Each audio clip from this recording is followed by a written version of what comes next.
let's talk about 5 photography tips you have never heard of before.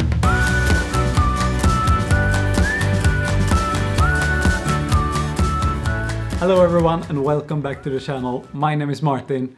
I'm a photographer, designer, content creator from Sweden, and today we will be talking about 5 photography tips that I'm pretty sure you have never heard of before. And hang in with me, because these tips, they are taking more of a holistic approach towards photography than rather just, oh, use this ISO or use this shutter speed. Alright, and let's get started with the first one, and that is master the craft of writing. So a couple of days ago, as of recording this video, I posted a short form video on Instagram, also called Reels.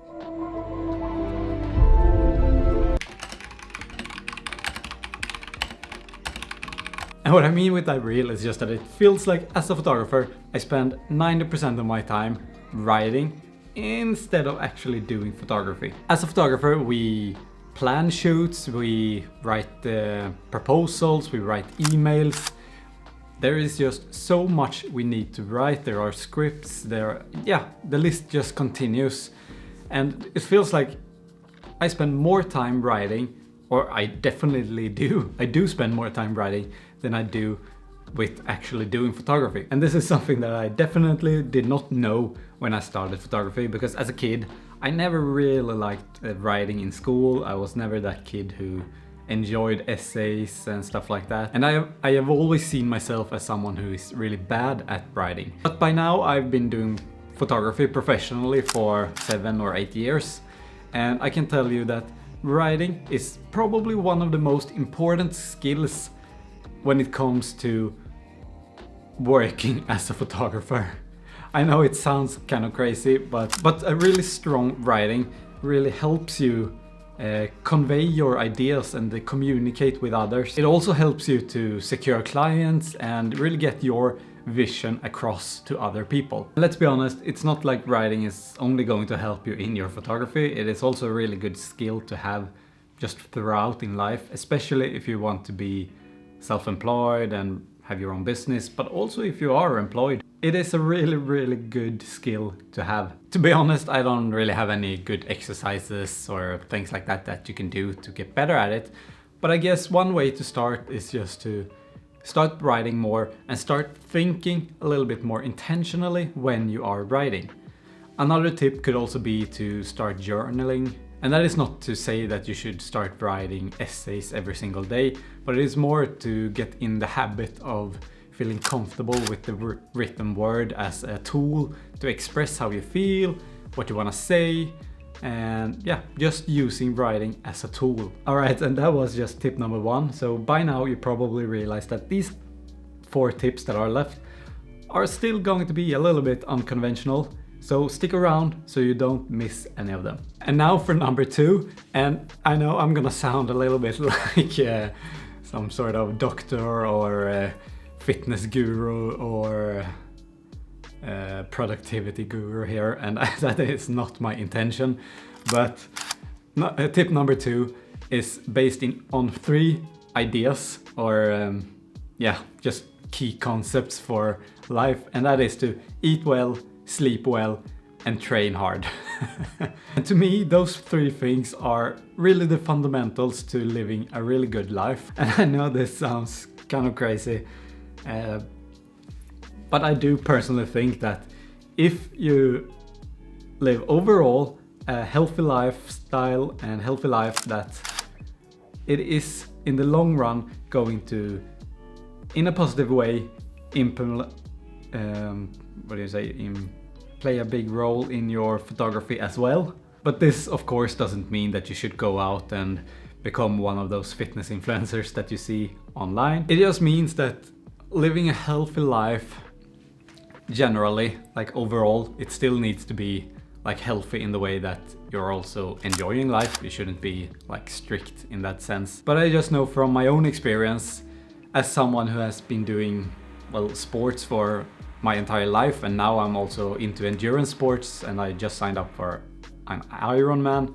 I know that for myself, that doing these really hard endurance and physical sports and stuff like that has really helped me to become much more mentally strong, but also much more mentally clear in my mind.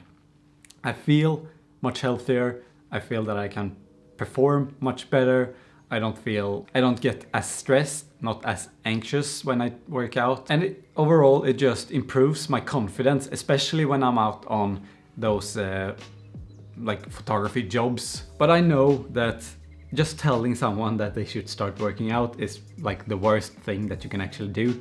Because when it comes to working out, it is kind of interesting because it sort of really has to come from a place from within. And that is also why I think it's important to bring it up here when we talk about photography, because photography could be one of the reasons why you take that first step to start living a healthier life, because that is something that needs to come from within. You can't be told that you should start working out because that is not going to help. It needs to be a personal choice that you decide that you want it to happen because you want some other results. All right, now I'm just talking like a fitness influencer, motivational speaker. That's not what I want. But you get the point. Let's move on to number 3. Right, a quick break to just tell you that the first link down in the description is a free 14-day photography course that goes through the basics of photography. So go check that out if you want a free photography course. So this course is tailored towards new photographers who are just picking up a camera. So if that isn't you, well, I guess you could check it out as well, but if you want to. But it is not tailored towards you. But if you're interested, first link down below. Back to the video. All right, tip number 3. This one might be a little bit closer to what you usually see, and that is to escape competition through authentication. I don't really know where I heard this quote first. It might have been Naval. I'm not really sure. I'm sorry, but it is a really good quote and it fits superbly good into photography. I'm just gonna check so that the microphone is still recording because I've had some trouble with my microphone. All right. Seems like the sound is still on. And what this quote means is just that instead of copying others and competing with others, try to stay true to yourself and be authentic, and that is what is going to set you apart, and therefore you can escape competition by being something else. I hope that makes sense. Because if you are authentic, then you're being you, and I don't know how to explain it. Right, let's instead take a story from my own life. Once I started being myself and showed my potential clients that this is the kind of work that I can produce for you, then they started paying me more than when I was like, hi, I'm a photographer, how can I help you? What kind of photos do you want? And the difference there is that the first one, I'm showing them this is my work, this is what I will deliver to you. But in the beginning, I was more of approaching it as, how do you want the images to look? And I can achieve that look for you. So once I decided that I'm not going to offer my clients to do whatever they want, I'm instead going to offer them my work to them. I hope this makes sense. But what this does is just that it makes your work more authentic to you. You are not competing with anyone else. And if the client wants your work, you are the only person they can work with to get that work. So be authentic, and therefore be able to escape all the competition. It makes sense in my head at least. Tip number 4, learn to observe. As photographers, I think it is really important to start looking around and just observing your surroundings. Observe light, how light hits different surfaces, how materials react to light. Also observe just normal life and what happens, how maybe different patterns in society and in nature. This will help you build an eye for visual elements and also heighten your creativity.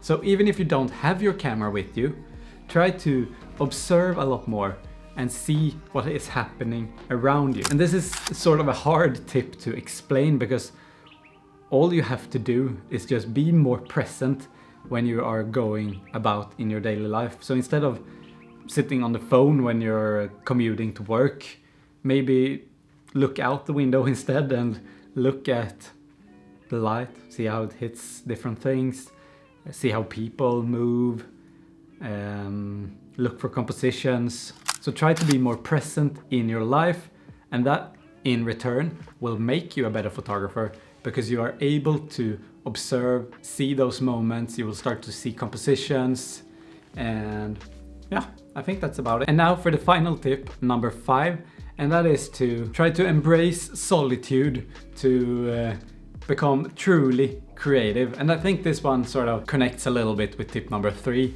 and that is you sort of need to step away from other people's work, in my opinion. So spending time alone without distractions is something that could be crucial for you to tap into your true self, your authenticity that we talked about before, and find that true creativity. So this just means try to take images that you like, that you want to see, try to be true to yourself. But a challenge could also be to turn off social media and all of those like impressions. I guess that's... Turn off the impressions that you get and go out, go photograph whatever you want, and then let those photos sit for a little bit. Maybe you edit them, then let them sit again, wait a little bit longer, re-edit them.